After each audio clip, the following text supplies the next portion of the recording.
Present time में mail के साथ साथ फीमेल वर्क भी बहुत मायने रखती मैटर है। करता है। मुझे बहुत अनकंफर्टेबल फील होता था। कोई चीज आपको बाहर से बाय ना करना पड़े, सारी चीजें एकेडमी देती है। मेरी करियर की शुरुआत एक बार्बर से हुई थी।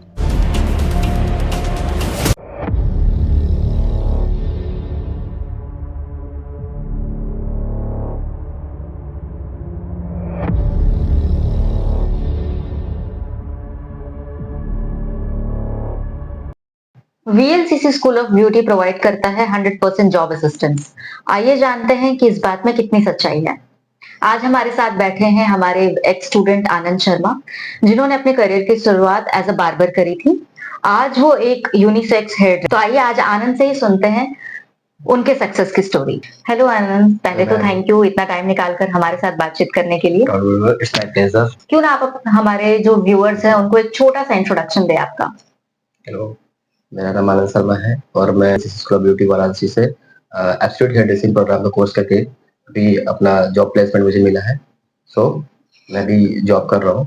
ओके, सो वीएलसीसी में ट्रेनिंग लेने के बाद आपके स्किल्स में क्या बदलाव आया? क्योंकि जैसा हमने पहले भी डिस्कस किया, आप ऑलरेडी एज अ बार्बर इस प्रोफेशन में थे, तो ऐसे क्या गैप्स आपको फील हुए हैं कि आपको लगा कि आपको एनरोल कर कर एक प्रॉपर प्रोफेशनल हेयर ड्रेसर बनना चाहिए?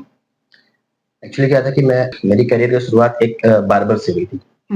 मैंने एक मेल हेयर ड्रेसर था जो कि मुझे इंटरेस्ट नहीं था कि मैं इसमें करूँ या ना करूँ।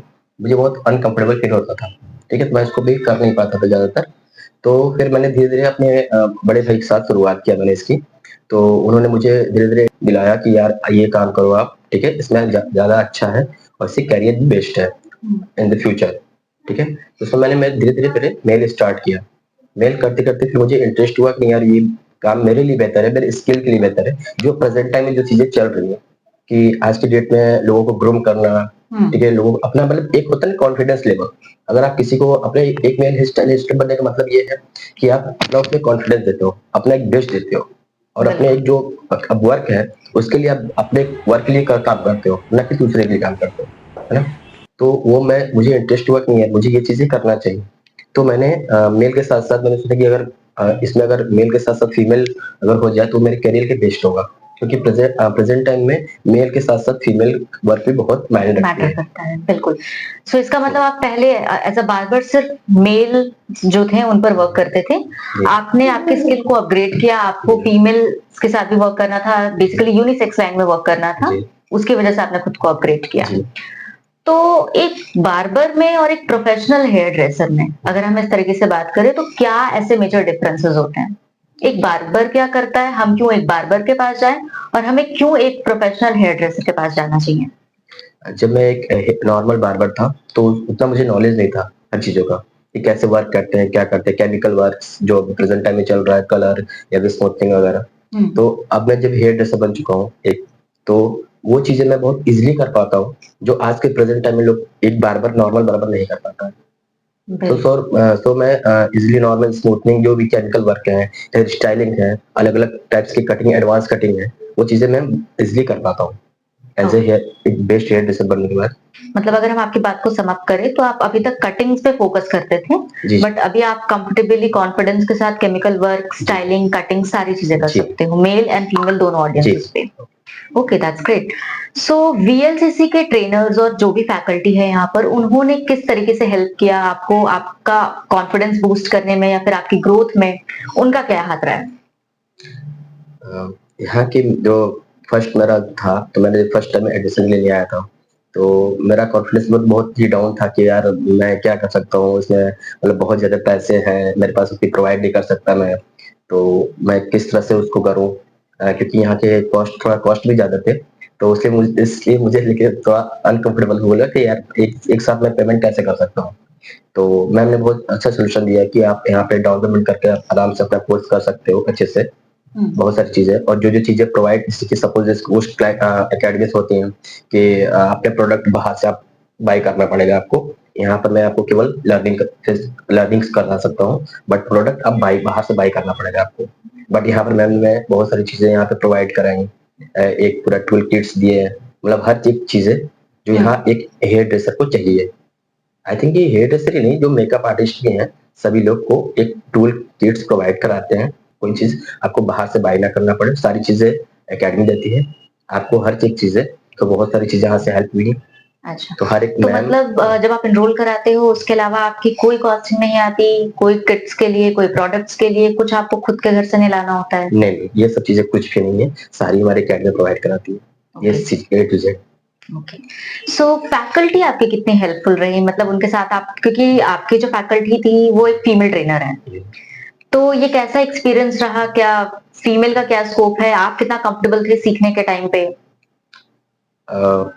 एक्चुअली मैं पहले कंफर्टेबल नहीं था, क्योंकि मैं मेल के वर्क्स करता था, तो फीमेल के मैं ज़्यादा कभी किया नहीं था वर्क वगैरह, कभी मतलब कुछ किया ही नहीं था। तो मैम ने मेरी बहुत हेल्प की है।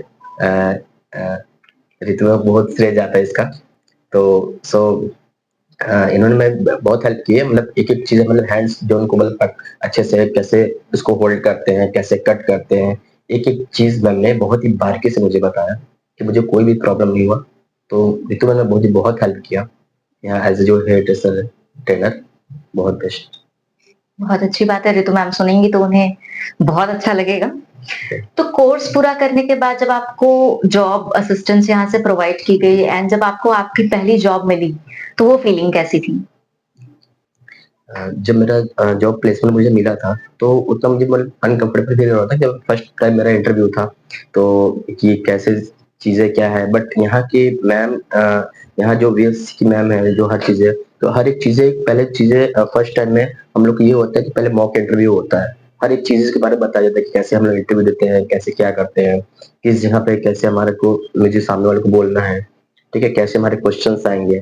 तो हर एक चीज़ें आपको पूरी प्रॉपर्ली तरीके से आपको यहाँ सिखा के ही भेजा जाता है, कि कैसे क्या करना है। तो वो चीज़ें मेरे अंदर कॉन्फिडेंस लेवल था कि नहीं, वहाँ की मैम बताई हैं, कैसे क्या करना है वो चीज़ें।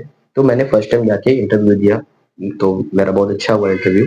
तो वहाँ के लोग ही मुझे जॉब प्लेसमेंट मुझे यहाँ से मिला, तो मैं थैंक्सफुल हूँ वीएलसीसी का। और अभी रिसेंटली हमें ये भी पता चला कि आपका जो वर्क प्लेस है, जी, जी। वहाँ पर आपको एम्प्लॉयी ऑफ द मंथ भी कुछ मिला है। जी, मैम तो इतनी जल्दी जॉइनिंग के 2 महीने के अंदर-अंदर एम्प्लॉयी ऑफ द मंथ बनना ये कैसे हुआ? एक्चुअली मैम मैं फिर से थैंक्सफुल रहूँगा बीएलसीसी का, बट यहाँ पे क्या है ना, कि आपको काम के साथ-साथ वो चीज़ें भी सिखाई जाती है। लोगों को काम को मेंटेन नहीं रखते, कि आप काम के साथ-साथ आपकी एक बिहेवियर होनी चाहिए, एक आपकी डिसिप्लिन होनी चाहिए। आप काम करते हो तो काम के साथ-साथ आपकी डिसिप्लिन भी मायने रखती है, कि आप कितना किस चीज़ों को लेके आप कितने डिसिप्लिन हैं। तो वो चीज़ें भी आपके अंदर भी कॉन्फिडेंस लाता है कि आप किसी क्लाइंट के साथ कैसा बिहेव करते हो, कैसा उनका वर्क करते हो। तो ये सब चीज़ें भी बहुत मायने रखती है आपके काम के साथ-साथ। मतलब काम के साथ आपको जी। प्रॉपर प्रोफेशनलिज्म, जी, जी, मैम। एथिक्स से सारी ट्रेनिंग दी जाती है। जी, जी।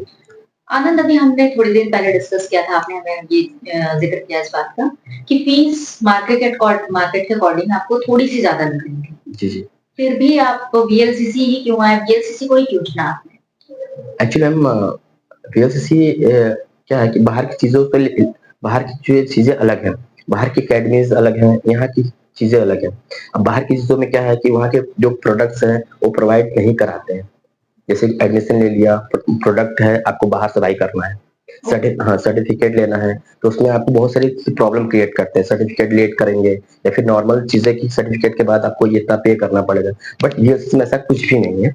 आपको नॉर्मली इससे फीस तो लिया जाता है, बट क्या है, इसके साथ-साथ आपको प्रोडक्ट प्रोवाइड कराया जाएगा, आपको हर एक स्किल्स के बारे में बताया जाएगा, और दूसरी चीज़ सर्टिफ़िकेट भी आपको कोर्स कंप्लीट होने के बाद भी आपको दिया जाएगा। यहाँ पे एनएचडीसी की भी सर्टिफ़िकेट मिलती है, गवर्नमेंटेड की, और यहाँ पे वीएलसीसी की भी सर्टिफ़िकेट मिलती है। ये सबसे बेस्ट रहा है वीएलसीसी, बहुत बेस्ट है। तो आप ऑलरेडी क्लाइंट फेसिंग वर्क में हैं, कई तरीके के क्लाइंट्स आते होंगे आपके पास जी। और ये ऐसा काम है कि अगर काम आपने अच्छा किया है तो भी आपको एक्सप्रेशंस और फीडबैक ऑन द पेज मिलता है, खराब जी, होता है तो भी सामने दिख जाती है जी। चीज़ें। तो आपके क्लाइंट्स आपसे कितना खुश हैं? क्या उनका रिएक्शन रहता है आपके काम के बाद?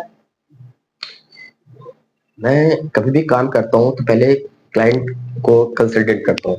क्लाइंट कंसल्टेंट बहुत ज़रूरी है आज के प्रेज़ेंट टाइम में। जब आप प्रोफ़ेशनली कोई भी काम करते हो ना, पहले फर्स्ट क्लाइंट कंसल्टेंट होना चाहिए, कि आप क्लाइंट को अगर पूरी एक चीज़ें किसी भी चीज़ के बारे में बताओ, चाहे आप वो हेयर कर रहे हो, मेकअप कर रहे हो, तो उनको एक-एक चीज़ के बारे में बताओ कि ये आपका हेयर्स कैसा है, वो क्या सूट करेगा, आपके बेस्ट क्या होगा। तो क्लाइंट कंसल्टेंट करने के बाद आप जो इसको काम करते हो उनको हेयर पे या फिर स्किन पे जो भी, तो उनको एक बेटर फ़ील होता है। एक सामने वाला एक कॉन्फिडेंटली मुझे बता रहा है क्या मेरे लिए बेस्ट रहेगा, तो आप उसके अकॉर्डिंग आप काम करते हो तो क्लाइंट भी आपसे हैप्पी रहते हैं, और उनका वर्क जब होता है तो आपके फीडबैक उनके बेस्ट मिलते हैं कि नहीं आपका काम अच्छा है, ये सब चीज। तो last but not the least, आप जो एस्पायरिंग हेयर ड्रेसर है, बहुत सारे ऐसे लोग हैं जिनको हेयर ड्रेसर बनना है, तो आप उनको क्या टिप्स देना चाहेंगे? क्या डूज या फिर डोंट्स हैं? क्या चीजें फॉलो करनी है, क्या नहीं करनी है? और सही टाइम पे शुरू करना कितना जरूरी है? क्योंकि लोग वेट ही करते रह जाते हैं एंड देन अपॉर्चुनिटी सामने से निकल जाती है। तो आप ऐसे लोग जो अभी भी सोच रहे हैं कि उन्हें हेयर ड्रेसर बनना है, आप उनसे क्या कहना चाहेंगे? मैं उनसे ये कहना चाहूंगा कि अगर आपके अंदर कोई चीजें हैं, स्किल्स है आपके अंदर, कि आपको पता है कि नहीं ये मुझे चीजें करनी चाहिए, तो उसमें वेट नहीं करना चाहिए। वो आप जितना हद जल्दी आप स्टार्ट करोगे उतना स्किल आपके लिए स्किल्स के लिए बेहतर होगा। अगर आप एक लेवल तक जाओगे तो आप आपसे जो ऊपर है वो आगे निकल जाएंगे। तो आपको आगे बढ़ना है, ना कि सामने वालों को। तो आपको खुद पे आगे बढ़ना है, तो आपको अपना कॉन्फिडेंस लेवल पहले करना पड़ेगा, अपने खुद से सीखना पड़ेगा और पहले स्टार्ट करना पड़ेगा। आपके करियर के लिए बेहतर है, ताकि आप आगे जाके एक बढ़िया hairdresser, best hairdresser बन सकते हो। और अपना एक सही टाइम पे शुरू नहीं करेंगे तो जी, जी। आपको प्रॉपर एक्सपीरियंस जी, एक्सपीरियंस यहाँ पे मायने रखती है कि आपका एक्सपीरियंस कितना बढ़ता है। तो सामने वाले की किसी भी जगह जाओगे तो आपका एक्सपीरियंस हर लोग देखते हैं। तो आपका एक्सपीरियंस जितना ज्यादा होगा उतना आपके लिए बेस्ट होगा। जैसी एक सामाजिक धारणा है, एक सोसाइटल टैबू है कि क्या एक हेयर ड्रेसर एक अच्छी लाइफ जी सकते हैं? क्या अर्निंग इतनी है कि एक अच्छी लाइफ सर्वाइव की जा सके? आज से 10 साल बाद क्या आपको लगता है एक अच्छी लाइफ अचीव कर पाएँगे? आप अपने बच्चों को अच्छे स्कूल में डाल पाएँगे? एक कार खरीद पाना, एक घर खरीद पाना, क्या एक हेयर ड्रेसर होकर ये सारी चीज़ें कर पाना पॉसिबल है? ऑफ कोर्स मैम, इस प्रेजेंट टाइम में मैं अभी भी अपना स्किल्स मेरे अंदर है, तो मैं अभी भी अर्निंग कर रहा हूँ, अच्छा खासा अर्निंग कर रहा हूँ। पास्ट टाइम में भी अच्छा अर्निंग कर रहा था, बट आगे भी अब स्किल्स मेरी बढ़ गई है बहुत ज्यादा, तो मैं आगे भी अच्छा अर्निंग करूंगा। तो मेरे लिए बहुत ही बेस्ट है कि स्किल्स जिसके पास नहीं होता तो वो आगे नहीं बढ़ पाते। तो हर एक प्रेजेंट टाइम में जो अभी चीजें चल रही है, तो हर एक इंसान के अंदर हर एक अपनी स्किल्स होनी चाहिए। अगर आपके पास स्किल्स है तो आप आगे भी अच्छा अर्निंग और अपना लेवल बेस्ट कर सकते हो। बिल्कुल, ये काफ़ी अच्छी बात कही आपने आना, एंड ये हमारे लिए बहुत एक प्राउड की बात है कि आप वीएलसीसी से सीखकर अपनी लाइफ में कुछ अच्छा कर रहे हो, and I wish you all the very best. आप जहाँ रहें थैंक यू अच्छा मैम। कुछ अचीव करें। Thank you so thank you much so much हमारे साथ मैम। बातचीत के लिए। Thank you.